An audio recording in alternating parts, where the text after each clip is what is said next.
are. Okay, I'm going to move this to one side, and because I don't have a pen with me at the moment, I'll sign these in a bit. Let me call to order the July 13th, 2022 meeting of the City of Fort Lauderdale Board of Adjustment. Would you care to lead us in the pledge? I pledge allegiance to the flag of the United States of America and to the republic for which it stands, one nation, under God, indivisible, with liberty and justice for all. Thank you very much. And if you can please set your cell phones to silent, your phasers to stun, and any other equipment so that it doesn't beep through here. In your package, board members, you will have seen a copy of the draft minutes from last meeting. I assume you've all read and memorized them. Actually, I'm sorry. Let me stop back. Can you please tell me if we've got a quorum? Mr. Elfman? Yes. Mr. Mead? Yes. Mr. Maxey? Yes. Mr. McGinley? Mr. Lambert? Mr. Wolf? Present. And Chair Nelson. You have a quorum. Here. Perfect. Can I have a motion? Motion to approve, Mr. Chair. I've got a motion to approve. Is there a second? Second. Got a motion and a second. We can just do this by a voice vote. All in favor? Aye. Any opposed? Please show unanimous approval. Can we swear in any members of the public?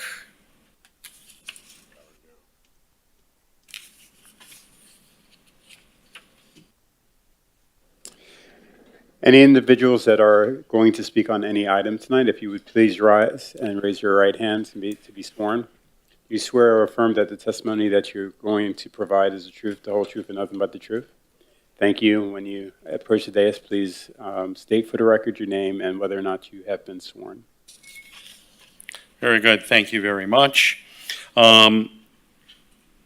Agenda items may be taken out of order. We've got a 2-item agenda for tonight. I've already asked Mr. Shine if he would mind going to the second item so that we can let the unrepresented homeowners get in, get out, and get to dinner. So is Mr. Federici or Ms. Stump here? Perfect. You feel like going first? Why don't we come in? You've already been sworn. Let me do a voir dire. And Howard, you want to start? Yes. By you? Nothing to disclose. Nothing for me? Nothing? Any comments, contact with the applicant? Did you drive by and see it? Nope. Did you steal a couple blades of grass? You steal any bushes? Nothing? Okay, so that's a no. Perfect. Mr. Is it Federici? Federici, my apologies. If you are ready to go, why don't you explain to us why you're here tonight?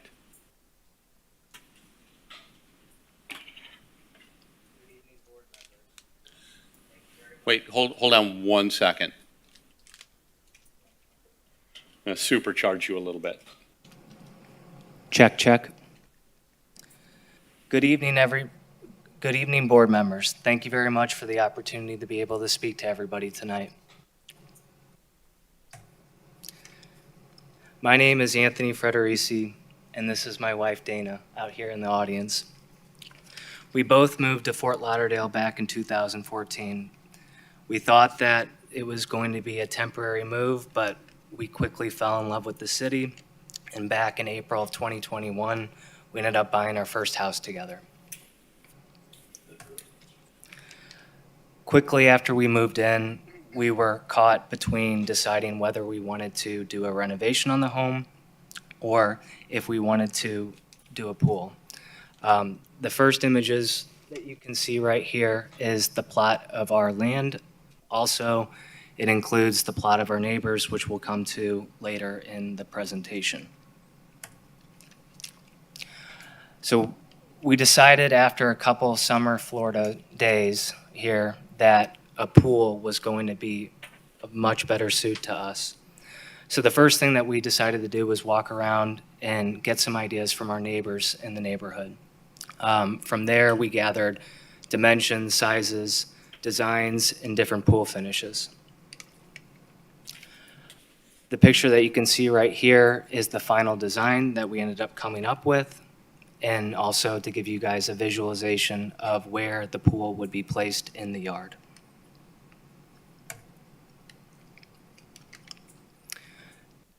This is the code reference. When we designed the pool, our pool builder, who couldn't be here tonight, he's actually celebrating his daughter's wedding, designed the pool so that a 5-foot setback from the plot line was taken in consideration. However, after we submitted our design to the city, we got a comment back from the zoning department that in our neighborhood, there is an additional 3-foot setback that needs to be applied for a total 8-foot setback from the wet face of our waterway to the edge of the pool. Right here, I have a visual of the pool plan, and it's a top-down view where it says the plot line, that is the edge of the seawall cap. But if you move down the page 8 inches, I don't know where there's the mouse. Down 8 inches, this is the wet face of the wall. And from 5 feet is the dimension from the actual outside face of the pool wall. Following the code, we would need to move our pool 3 feet further down the page and shrinking the overall footprint of the wall. So the reason tonight that we're asking for the variance is coming back to the plot lines and the way that our property lays out. As you can see, our property is on a pie shape, and the majority of our neighbors all have these rectangular shaped plots. And because of where we are placing the pool and because of the shape of our lot, we are not able to design and build a pool of comparable size to our neighbors because of these setback rules. And we are asking for a variance tonight of 3 feet to be able to build and design a pool of comparable size. Any questions? And I'm going to hold my questions, but let's walk down the board. Sir?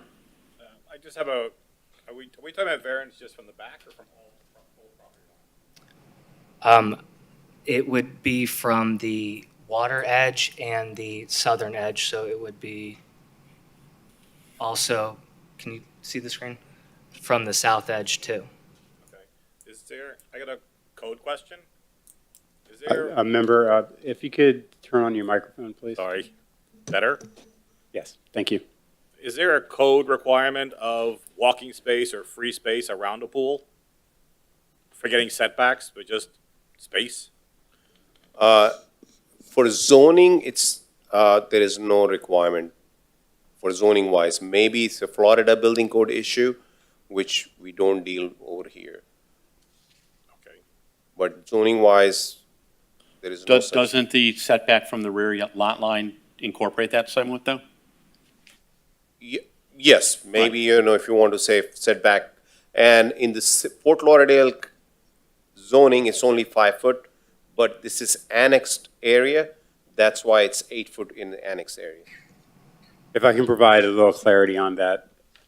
It's 5 foot also in the annex area. This particular code section requires that the measurement of the face of the pool be measured 3 feet from the water's edge, which adds an additional 3 feet to the 5 foot setback. So what the request is to remove that 3 foot additional distance from the requirement in the annexed area. In unannexed areas, in regular Fort Lauderdale city boundary, is that extra 3-foot requirement on waterfront properties in there? No. I'm hearing a no. No, so this is unique to these annexed areas. The fruit aisles, basically. Exactly. It's only straight 5 feet in city of Fort Lauderdale ULDR zoning. But in 4739, this is annexed area zoning. They have special regulations. So, and Mr. Federici, if I can, Federici, I'm going to ask you a couple of questions or just make a couple of comments and let me know if you believe these are correct. Because I'm looking at the 5 lots on the cul-de-sac. 3 of the 5 have substantially deeper lots which would allow them to put in the extra setback. It's only you and the lot across the cul-de-sac from you that have a wedge shape and insufficient room to be able to do that. So your house is pushed back because of the wedge shape, and you don't have the additional depth that the other 3 lots have. That is Is that correct. correct? Yes. Okay. That's my only question. Mr. Chair, I have, Yes, sir. so I just wanted to ask, what is the size of the pool that you're putting in, The dimensions of the pool? please? It would be 28 feet long by 13 feet deep, 13 feet wide. Okay, thank you. Mr. Chair, Yes, sir. just, I saw from the photos, you have the seawalls, and there seems to be some work done. Where are you at in the process for developing this pool? Like, how far have you gotten with the contractor? We have not moved forward at all with any construction at all. Once we got the comment about the zoning requirement, we stopped and immediately requested. Right, but that's why I'm asking, where'd you stop? Because it looked like the earthwork had been at least removed.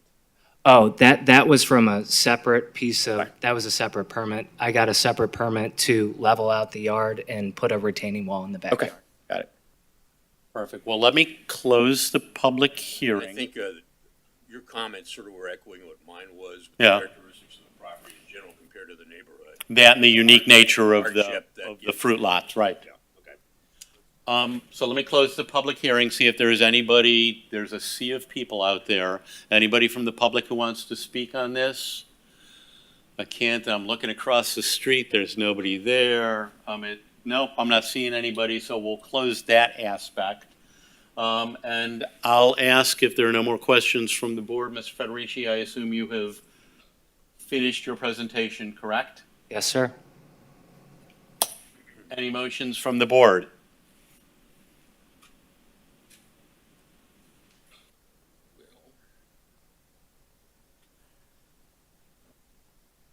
Mr. Chair, I'll make a motion. Very good. I'd like to make a motion, I would like to make a motion for case number PLN BOA 22060004 to approve the variance as it meets the minimum requirements set forth in ULDR. Thank you very much. Is there a second? And I've got a second for Mr. Wolf. Any discussion by the board before we move ahead with a vote? If not, remember, there's a variance that takes a supermajority to pass, so 4 out of the 5 of us. Can you call the roll? Mr. Mead? Yes. Mr. Maxey? Yes. Mr. Wolf? Yes. Mr. Elfman? Yes. And Chair Nelson? Yes. Motion That's fine. passes unanimously. Have a good evening. Go enjoy dinner. Thank you, everybody. Mr. Shine, let's call case number Board of Adjustment 22050002. Let's go through a voir dire at first. Mr. Elfman, None. None. a drive-by of the site? None. No. None. And I just want to point out before you begin this, that this property is incredibly close to my house. So I see it every day. Understood. All yours. Good evening, Chair, members of the board. My name is Andrew Shine with Lockery and Chakas, here representing the property owner. This variance is for 2 additional signs on the shopping center. This is the shopping center here. It's at the corner of Northeast 18th Avenue and Commercial Boulevard. It's outlined in red. The blue line here is the city boundary between Oakland Park and Fort Lauderdale, and that will become important in the future. This shopping center is a fairly new shopping center when it comes to shopping center standards. A lot of what we looked at in comparisons are shopping centers that were built in the 60s and 70s, like Coral Ridge Mall, Bal Harbor Shops. This one is fairly new for shopping centers. It was built in the early 90s. They have 15 tenants right now, and they have a new tenant coming in. It's called Wellmax Health Medical Centers. This is a closer aerial of the property, and the new tenant, Wellmax Medical Centers, will be in this building here, and they're proposing to do an entrance off the back in this area. Outlined in blue are where 2 current monument signs exist, and we are asking for 2 additional signs, one here and one here, shown in orange. And this property is fairly unique compared to, not just because it's a large shopping center, it's about 285,000 square feet, but it's unique in that it's one of the only shopping centers that fronts 4 different rights-of-way. The only one in Fort Lauderdale that I could find that fronts 4 different rights-of-way is Coral Ridge Mall. And what we're asking here is the code limits the number of monument signs to 2, or ground signs to 2, and separate from that is you can have 1 per street frontage. So in this one, we'd only be able to have 2, and we'd have to pick the street frontage that they're on. We are asking for 2 additional ones. In the narrative, I did an analysis of other shopping centers. And as I said, this one's very unique because it fronts 4 rights-of-way when most others do not. On top, you can see Coral Ridge Mall is the only one that I found that did front 4 rights-of-way, and they have 5 detached freestanding signs there. They are all around the property so that if you're driving past it on a street, you can see what's in that shopping center. And that's really all we're asking for here. We're not asking for anything special or to give any advantage over other shopping centers. We're essentially asking for what other shopping centers have. How they got those additional signs approved, I'm not sure. A lot of them predate the code. They might have gone for variance as well. But all we're asking is to be put on close to a level playing field. And that's particularly important in the brick and mortar retail business. As I'm sure we all know, brick and mortar retail is not an emerging industry.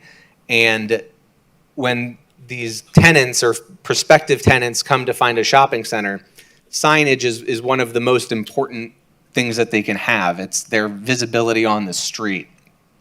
And I'll go back to the aerial of Oakland Park. I do have a copy of the code. In Oakland Park zoning code, and take this how you want. This is my reading of the code, but I do have copies here if you want. For properties that they generally limit these shopping centers to 1 sign per street frontage as well. But for shopping centers or for any property that has more than 600 linear feet of street frontage, they allow 1 per street front. So we're competing with not just other shopping centers in Fort Lauderdale for tenants, but right across the Oakland Park-Fort Lauderdale border, they have more relaxed sign regulations than Fort Lauderdale does, at least for properties like this. So it puts us at not just an uneven playing field with Fort Lauderdale shopping centers, but shopping centers in a different city. This shopping center has a linear street frontage of about plus or minus 1,700 feet. So it's a pretty large shopping center in general, but the street frontage is very unique to this one.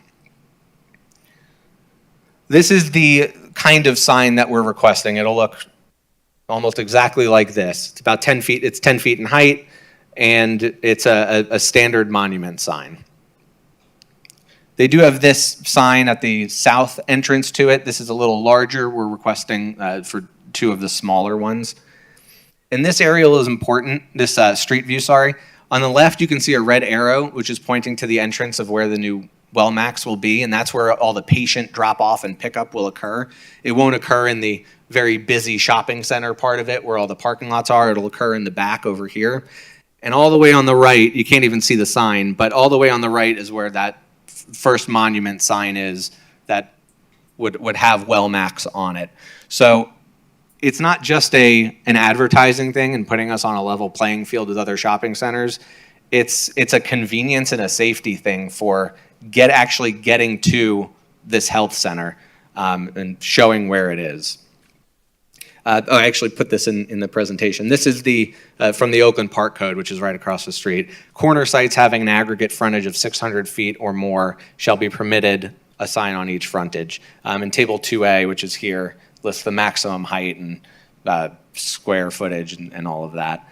So all we're asking is to be put on a level playing field with other shopping centers in this city and shopping centers in very close adjacent cities to allow us to compete and not be at a significant disadvantage. So we're only asking to be brought to a level playing field. Thank you.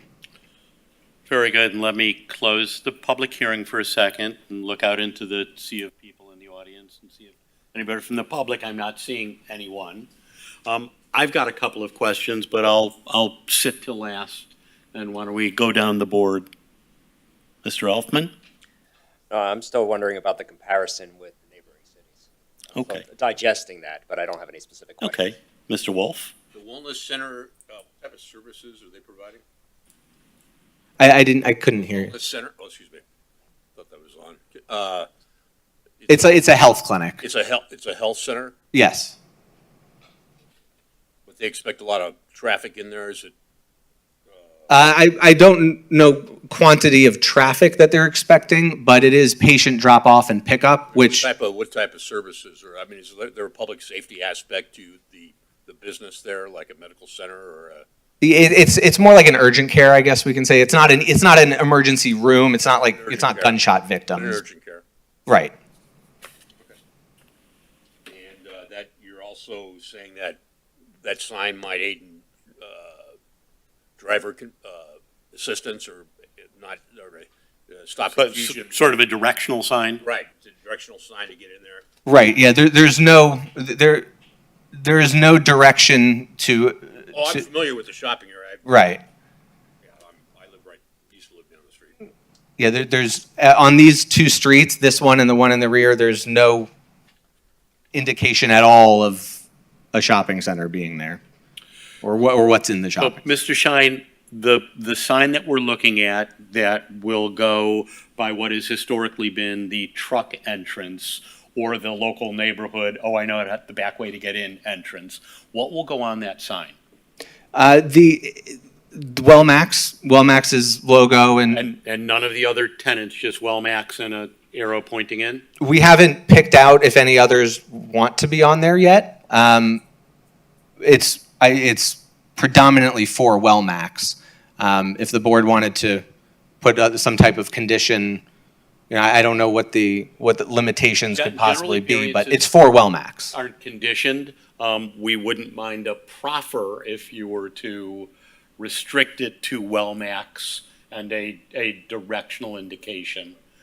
Because otherwise, all of the rest of the stores are basically visible from either 18th or Commercial.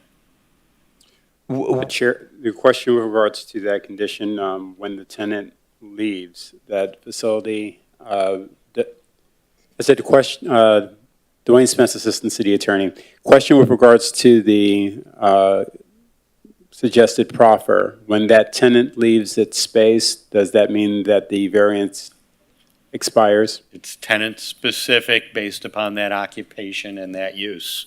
Yeah. For the clarification. If it goes back to being a truck entrance, and if they want a truck entrance sign there, I'm happy to, bring it back up before the board, but this is being brought forward as a monument sign specific to a tenant that is now going to have a new entrance. The shopping center, to the extent I know, has never had a tenant customer entrance that is right over there by that. That used to be the loading door for the Eckerts that was there. So turning it into a tenant entrance or a customer entrance, to me, changes the nature of it a bit. So yes, I would say it lives and dies with that tenant. So after the tenant leaves, would the sign need to be demolished? I think it just gets de-signed until you want to go Removed. back and do something with it. Otherwise, it's a nice, pretty structure. Make it decorative. I think we could agree to that. I'm seeing pain over at the city attorney's office. There might be some implications regarding what copy is allowed and what the city is allowed to regulate when it comes to copy on In that case, I guess signage. the sign would be, the monument would be removed on that tenant. No, I think he's hinting towards constitutional issues with regards to content-based regulation. So what you're proposing with regards to just removing the sign and allowing the monument to remain is problematic, but if we're tying the structure to the actual applicant or tenant, in this case, that works, if the proffer is accepted, but that means the removal of the structures. Can I make a suggestion then? Can I make a suggestion? If that's the intent, is just for the rear service tenants, make it a smaller sign and not illuminated. This is a very big sign for a lot of tenant things. If you only want to put a sign for 1 or 2 people, make it a smaller sign. I don't know that it's 1 or 2 people. That's going to be the main customer entrance for that user. Well, there's also the second guy next to it is also, looks like is that also from the rear? The tenant next to it? No, that's Firestone. Let me back up a little bit. This is still a customer entrance. I understand that it might not have primarily been used for that, but it does loop around the entire shopping center. So it is an entrance. I meant the interior to the building customer entrance, where that awning is, which is going to be the new tenant's main pickup and drop off. That's, as far as I know, never been a customer entrance into a building. That other people may go in that entrance, people in that neighborhood have gone in that entrance forever because it keeps you out of going through the light. But it's always been basically a truck loading entrance for that shopping center when it used to be in Eckert's. So your suggestion is don't illuminate it? Well, my suggestion is making it not so high, and then let's just say they move out. Instead of having a big empty sign there with nothing on it, that's lit. Well, I think the suggestion is they're removing the monument. So make it a smaller sign. Well, it's just a monument sign. No, this is a big sign. They keep saying small sign, but if it's 10 feet by 8 feet, to me, that's a large sign. Okay. If it's a make or break, we can lower the sign. Do you think 7 feet, 8 feet? I mean, we can put a condition to make it a maximum of 7 feet. I don't know that I really care on that aspect. I was just going to make it. I've been in that, after I, saw this, I was like, well, I've been in there many times. Verizon store, that's where my phone's from, and it's been a year there once, I lost my phone, but, I wasn't even aware you could exit that place, because it's I think it's on right now? Thanks. And, I actually wasn't aware there was access back there, the way the lot is configured. Right. And the traffic is it's very difficult in that little plaza getting in and out of there because of the various entrances, but also the flow of traffic sort of stops right there where the Verizon store is. And if I knew there was an exit back there, I would have went in and out back there.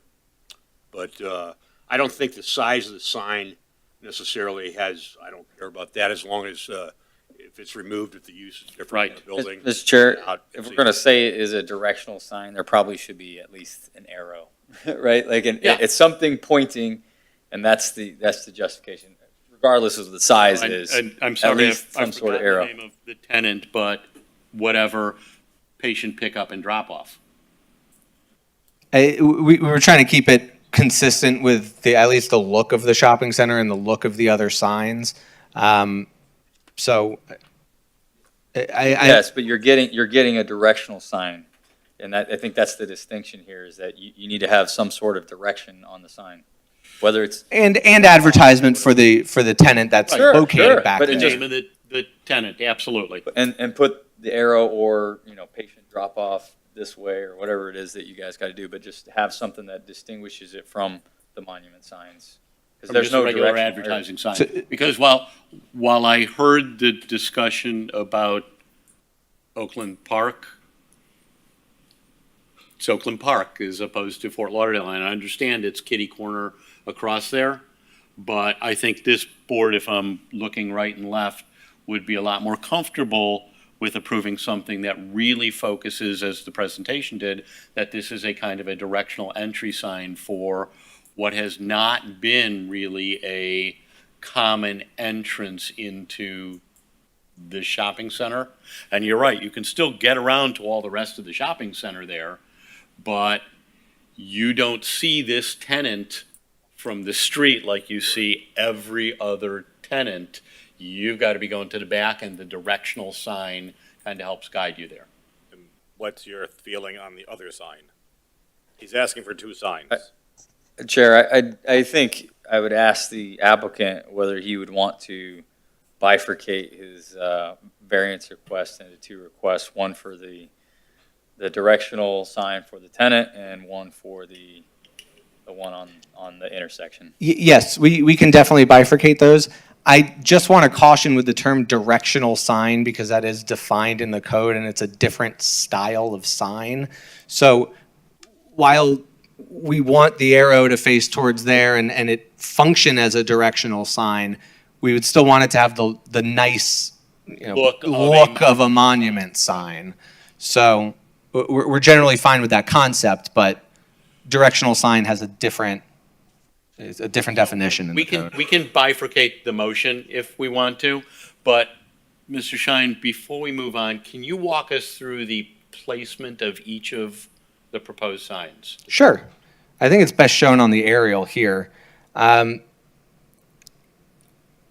This one will generally be at this corner, Mm-hmm. And that's the one we just finished discussing. right? Visible from both northbound and southbound Northeast 17th Avenue. Not really visible from Commercial Boulevard because of the landscaping, but visible from 17th. Right. There's the existing sign, right? This is an existing sign. This is another proposed sign, just so that we can have the one per travel way like others do. And this is another existing sign here. This is what we're calling the smaller monument sign.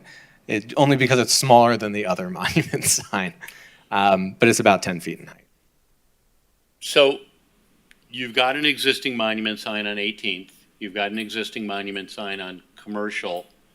What's the, for lack of a better term, the Boston Market Corner sign get you that the other two monuments don't get you? Just additional signage to put us on the level playing field with the other shopping centers that have 3, 4, and 5 monument signs. It's leveling the playing field.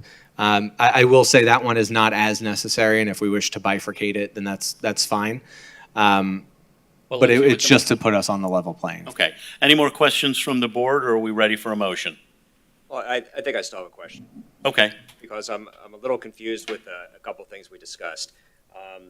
Originally, we were looking at putting signage up. We were talking about it being a medical center and for people to find their way into the medical center.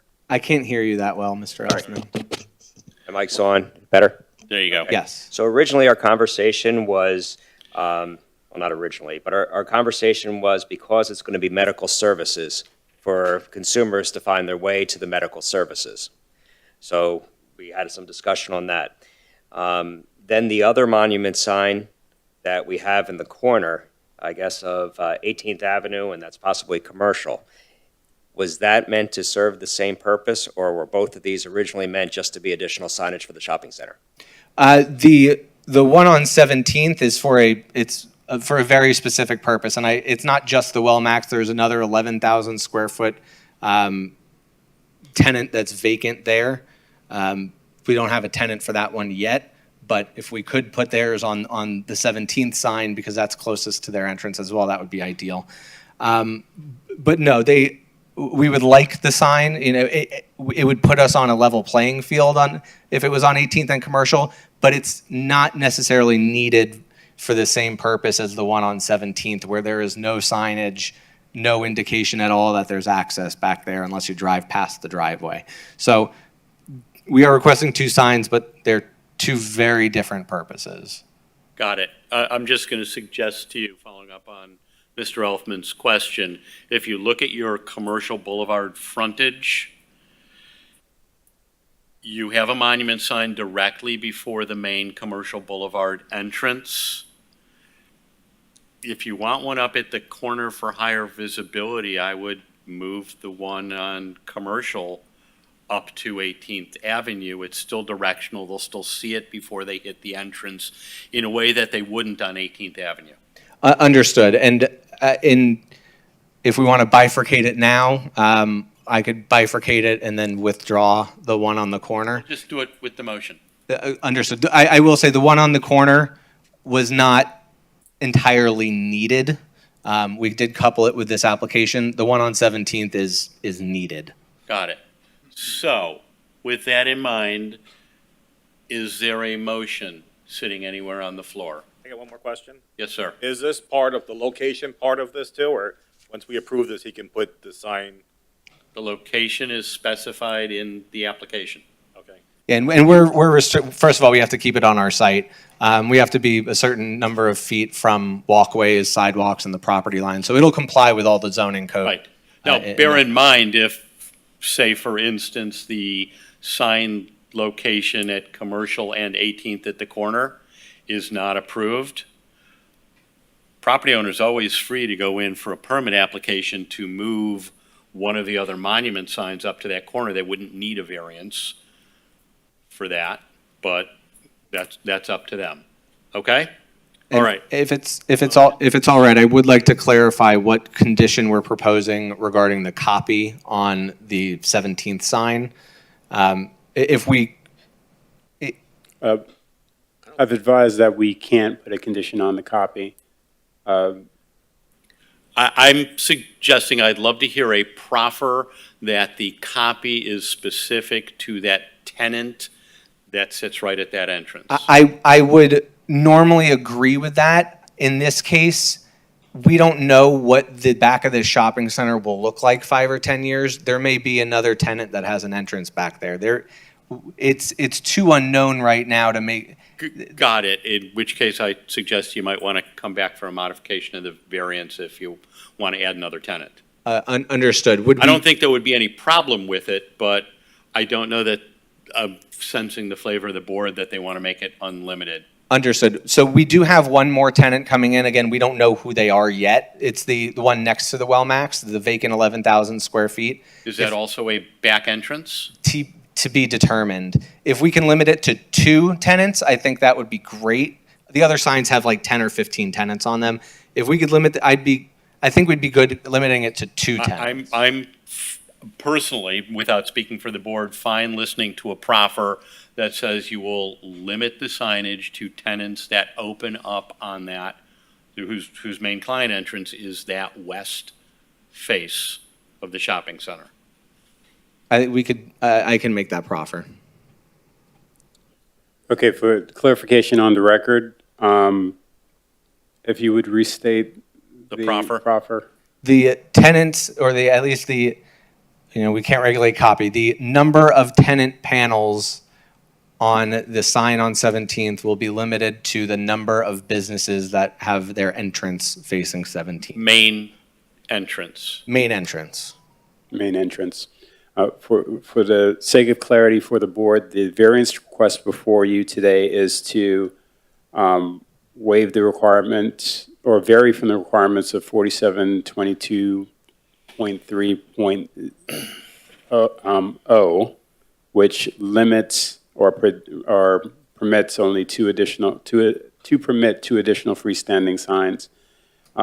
It's not, unless you specify on the record the locations, the request would only allow them to place the signs within the parameters of the code that the code would allow them. So we have If that was specifically clear. identify what signs can be where. We probably should, and we don't have our vice chair here with us today, but if the board would be comfortable with me making the motion for clarity, Mr. Wolf, I will hand the gavel that I don't have off to you, and I'm happy to make a motion. You have a motion, Mr.? That would be I preferred. do, and I'm going to turn this into two motions based upon the proffer from Mr. Shine with respect to application number Board of Adjustment 22050002 with respect to the, oh, you've just moved me off the page. Sorry about that. That is okay.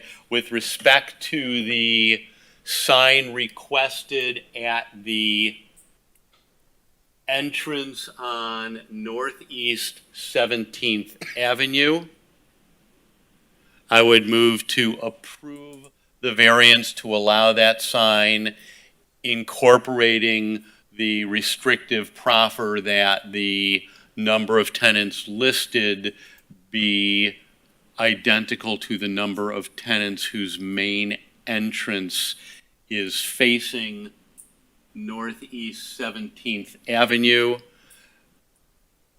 and make that self-effectuating so that if a new tenant comes in, you would not need to come back to the board. And I'll stop that because it meets the requirements for variance under our We have a motion. Is there a second? A second. Any discussion? Hearing none, call the roll, please. Mr. Maxey? Mr. Wolf? Yes. Mr. Elfman? Yes. Mr. Mead? Yes. Chair Nelson? Yes. Pass 5-0. Motion passes. With respect to the second sign location being requested in case number Board of Adjustment 22050002, with respect to the proposed sign location that would be located at the, better get this right, northwest corner of the intersection of Northeast 18th Avenue and Commercial Boulevard. The board finds that that request does not meet the requirements for a variance under this code, and I would move for denial of that request. We have a Second. motion before us, or a second? Second. Hearing any discussion? Mr. Chair, we just need to clarify, because you are doing the motion as a denial, we all have to say yes, correct? Correct. Okay. And if you're more comfortable, I could do it in a motion in the affirmative. Yes is right. I just want to make sure. It's clear to Okay. the board. We do a roll on that? Or just, Mr. Maxey? Yes. Mr. Wolf? yes? Mr. Elfman? Yes. Mr. Mead? Yes. And Chair Nelson? Yes. Thank you all. If I may, for the applicant, and I know testimony has already been on the record, just for clarity, are the present main entrances for the strip center face the interior parking lot. Will any of these clients maintain a secondary entrance facing the main shopping center parking lot? They will at least maintain an exit. I think that's fire safety reasons. Whether it be a secondary entrance, I can't speak to that now, particularly for the tenant that we don't have yet. It will be subject to whatever their interior build out looks like, but we're okay with having the primary entrance off of 17. All right, thank you for the clarification. All right. You have the gavel back. I have the gavel back. Thank you. Any communications to the city commission? Did our fence height modification ever get approved? The one that modifies together with the new There's a NGVD? There was a modification to the grade.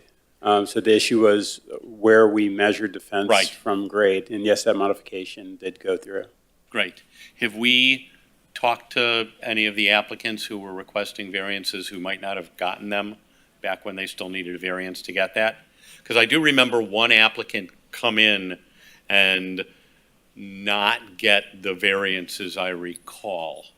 Do you know if you guys reached back out? We'll look into it. Shaquila? We'll look Yeah, into it. my memory was there was at least one applicant that came in to request a variance and they did not get it. Okay. Anything for the good of the city? In that case, is there a motion to adjourn? So moved. We are adjourned. Thank you.